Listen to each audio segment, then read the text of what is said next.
রাস্তাঘাটে যে সমস্ত যুবকরা আমি দেখে আসলাম এখনো ঘোরাফেরা করছেন, যুবকদের বলবো, যুবকরা আসো কোরআনের মাহফিলে, কপালটা ভালো হয়ে যাবে। তো অনেক যুবক ক্লান্ত, কারণ 14ই ফেব্রুয়ারি থেকে টানা এ পর্যন্ত তারা ভালোবাসা দিবস পালন করছে, বৈশাখী মেলা পালন করছে, ঠিক কিনা ধরে বলুন। 14ই ফেব্রুয়ারি যে সমস্ত যুবকরা, তরুণরা ভালোবাসা দিবস পালন করে, আসলে মুসলমানের ইতিহাসে এটা ভালোবাসা দিবস নয়, এটা হলো বেহায়া দিবস, ঠিক কিনা। আপনার জরিপ করে দেখুন, ভালোবাসা দিবস যারা পালন করে এরা মা বাবাকে খেতে দেয় না, পড়তে দেয় না, যেই বিবাহ করে মা বাবারে তালাক দেয় অধিকাংশ ছেলেকে। কাজে এটা ভালোবাসা নয়, ঠিক কিনা আমার ভাইজান। তারপর বৈশাখী মেলায় কি দেখলাম, নববর্ষ উদযাপন করেছে। হ্যাঁ, আমি নববর্ষকে স্যালুট করি। নববর্ষ ভাইরা যারা আছেন তারা আবার রাগ করেন, আমি নববর্ষকে স্যালুট করি। তার আগে বলতে হবে আপনি আমি মুসলিম, ঠিক কিনা। তিন কারণে আরবিকে ভালোবাসতে বলেছে রাসূল। আমার ভাইজান, তো আরবিকে আমাদের ভালোবাসতে হবে। আরবি মাসও আছে নাকি, আছে না নাই? কথা বলেন না কেন?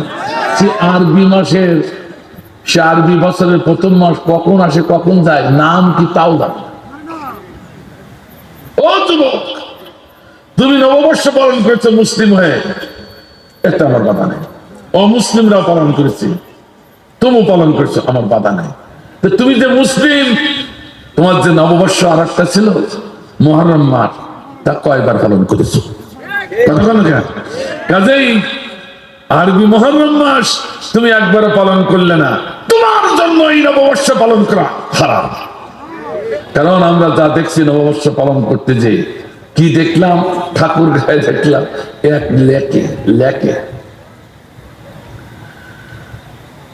যুবক আর যুবতীরা নেমেছে নববর্ষের মেলায়, লেকে নেমে গোসল করছে, স্কিন গেঞ্জি, হাফ স্কিন প্যান্ট।